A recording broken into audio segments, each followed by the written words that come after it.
This is David Mould. I'm reading from my book, Postcards from the Borderlands. This excerpt is entitled Allemand Right to Elsburg. Yee-haw, Elsburg! Let's hear it from you!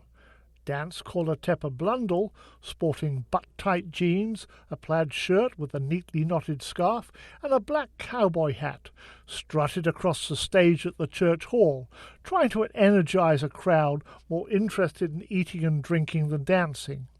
He tried again. "Come on, Elsburg! You can do better than that! Yee-haw!" This time the crowd responded with a louder and slightly out-of-sync chorus of yee-haws. Welcome to the barn dance, Johannesburg style.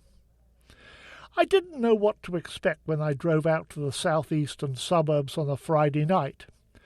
I'd done an internet search for contra and square dances in the city, but all that showed up was a website for Tepper and his wife and dance partner, Shiban, and a list of social events where they were calling. I opted for the barn dance at the Netherlands Reformed Church in Elsburg. Shiban forwarded my message to the organizer, Hendrina.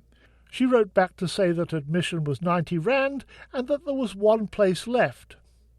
It turned out that the food, not the size of the church hall, was a limiting factor.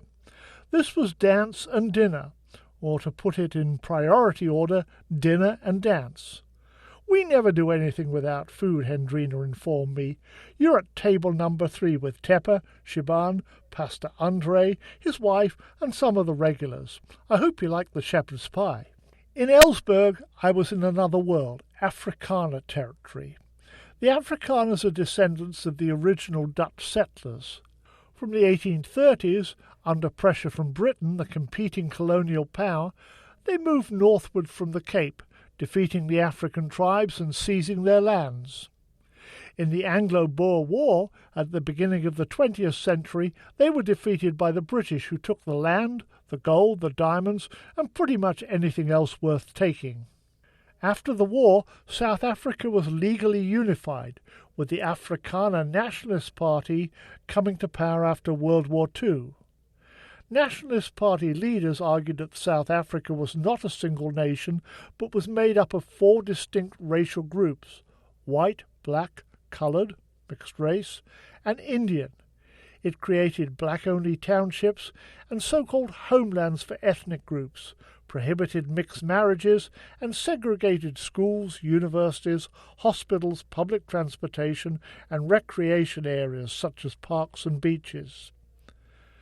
The apartheid system was the result of several factors: economics, the need for cheap black labour in industry and agriculture; social control, fear of being overwhelmed by other racial groups, and a sense of racial superiority. The Dutch Reformed Church provided a theological veneer for apartheid.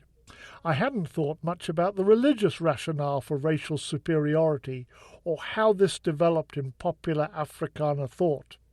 Major events such as the 1838 Battle of Blood River, so called because the river ran red with blood, when a small force of Boers circled their wagons and routed a Zulu army, reinforced notions of divine mandate for racial domination. The Dutch Reformed Church's pro-apartheid position led to its expulsion from the World Alliance of Reformed Churches. In 1986, sensing the way the social and political winds were blowing, it finally opened its doors to all races. I guess that some older members of the crowd had supported apartheid, or at least tacitly supported the system. "This is a pretty conservative group," Tepper told me. Maybe so, but perhaps more bewildered by changing social norms than prejudiced. Pastor Andre Scheppers told me that the church had black and coloured members, although they didn't usually come to barn dances. In a society that has changed rapidly, the Afrikaners struggle to maintain their culture and institutions. The pastor gave the blessing and made announcements in Afrikaans, but the introductions, including a welcome to our friend from West Virginia, were in English. The evening felt like a church social, but with one difference: the booze. Groups arrived with coolers of beer and wine. In the foyer, next to the barn dance art installation, a saddle and stirrups, leather belt and cowboy hat, garnished with very clean straw, was a table with shots of sherry. You had a shot before you walked in, another one on the way to the bathroom, and a third to give you the courage to go out on the dance floor. I hadn't bought a bottle, so Pastor Andre reached into his cooler and put 2 bottles of Amstel in front of me. At the next table they were drinking whiskey. With all the drink and food, pork and beans, shepherd's pie, bean casserole, pumpkin and apple pie and ice cream, it's a wonder there was any dancing at all. The younger and middle-aged members of the crowd stumbled out between courses for simple circle, square and short line dances, including a slightly modified Virginia reel, interspersed with country line dances. All the music was recorded. "We can't afford a live band," said Tipper. Most of the crowd sat at their tables, preferring to eat, drink, chat, and try to look as if they'd just moseyed into town after a long cattle drive, rather than having taken the Germiston exit off the highway. The decor and fashion, many were dressed in jeans, fancy leather belts, boots, cowboy hats, and plaid shirts with silver stars, showed that a barn dance meant cowboys and cowgirls, cowboy food, straw bales, saddles, and yee-haws. It actually made some historical sense.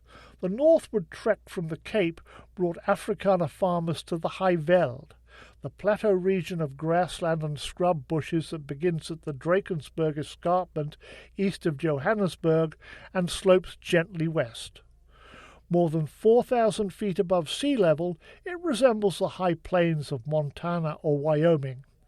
This is cattle country, where Afrikaner cowboys drove their herds, cooked pork and beans on campfires, and slept out under the stars. Then they started moving from their ranches to ranch-style homes in Elsburg and other suburbs, and working in IT and customer service. But those suburban cowboys can still muster a pretty good yee-haw. Postcards from the Borderlands by David Mould, published by Open Books, is available from Amazon and other online booksellers.